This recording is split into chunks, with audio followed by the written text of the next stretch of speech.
Thank you, Katrina, for that whistle-stop tour back down memory lane of an English literature degree many, many moons ago. If I say the name Brian May, most people out there think of the guitarist with Queen, but of course Brian May is also an astrophysicist. And it was Brian May who said, "Astronomy is much more fun if you're not an astronomer." I'm not sure I agree with that, because in the last couple of weeks we've done some filming with two distinguished astronomers. In a moment, Michael Burton, who is the director of Armagh Observatory and Planetarium, will come and present the Robinson Medal and tell us all about that. But first, let's hear from Peter Gallagher, who is the director of Dunsink Observatory.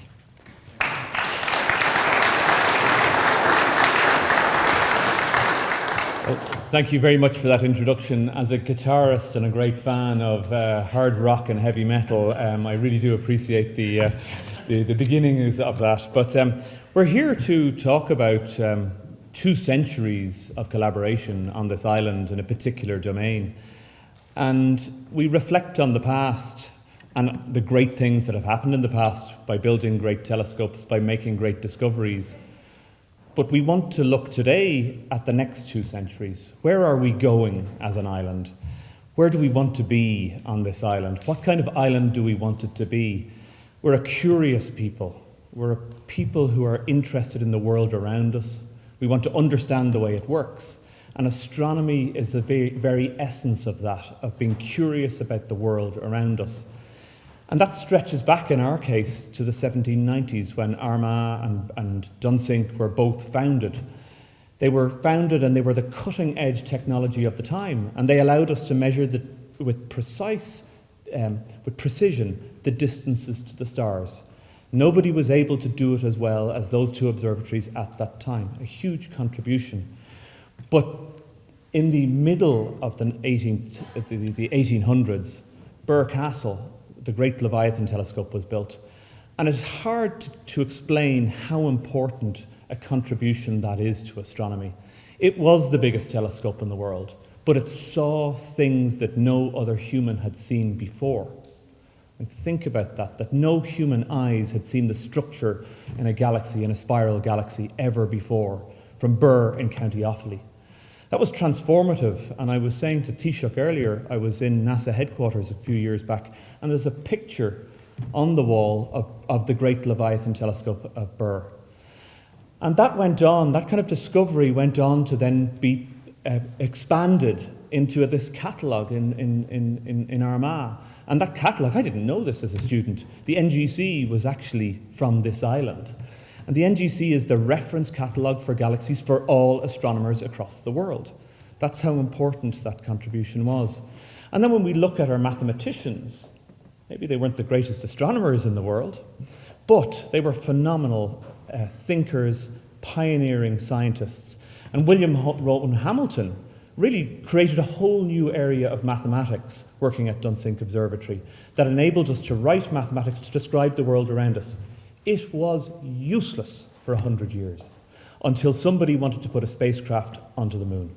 And then it became relevant. And now with 3D games, with movies, we now use Hamilton's quaternions in order to describe things in a very convenient way. And that is basic research. It looks over the horizon to try and do things that no other human being knows. And it will find application in the future. But where are we going? In 2017, we built a telescope called LOFAR. LOFAR was the first step for Ireland, if truth be told, in becoming an international nation known for astronomy in the modern era. We had the European Space Agency, which is wonderful, and we're all using that, but LOFAR was the first step to us becoming part of an international cooperation, and it is the biggest telescope in the world, again, with a footprint in Birr, and wonderful to see Birr back with the biggest telescope in the world. And it's making profound discoveries. It's looking at the early universe, it's looking at explosions on stars and our sun, it's trying to find new planets. It's doing that from County Offaly. And we also joined the European Southern Observatory. This is a renaissance for Irish astronomy, and with the European Southern Observatory, Armagh, Dunsink, our astronomers in both those, and indeed in all of the universities, are using these great telescopes, again, to do this kind of science that's looking at finding exoplanets. Think about it when you were all kids. I guarantee you everybody in here had 9 planets. Kicked off one at one point. And we went to 8 planets. But there's now 5,000 planets out there. 5,000 planets. And some of them are rocky. And some of them are not too hot and not too cold. Some of them are just right for life. And I feel that in our time, we are going to see an evidence for life on another planet. How will we feel about that? And imagine if we were the ones who made that discovery. So the Astronomical Observatories of Ireland initiative is about facilitating those curiosity-driven discoveries. And that's what we want to do with this new initiative. But we also have always been very good at talking with the public about this. Birr gets 100,000 visitors a year, over 100,000 visitors a year.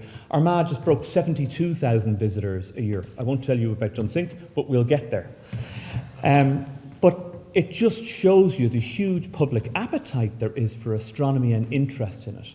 And so we have an opportunity now. We as a group have an opportunity to shape the future for Irish science and Irish astronomy. And I think the Astronomical Observatories of Ireland is the way we are going to get there. So thank you very much.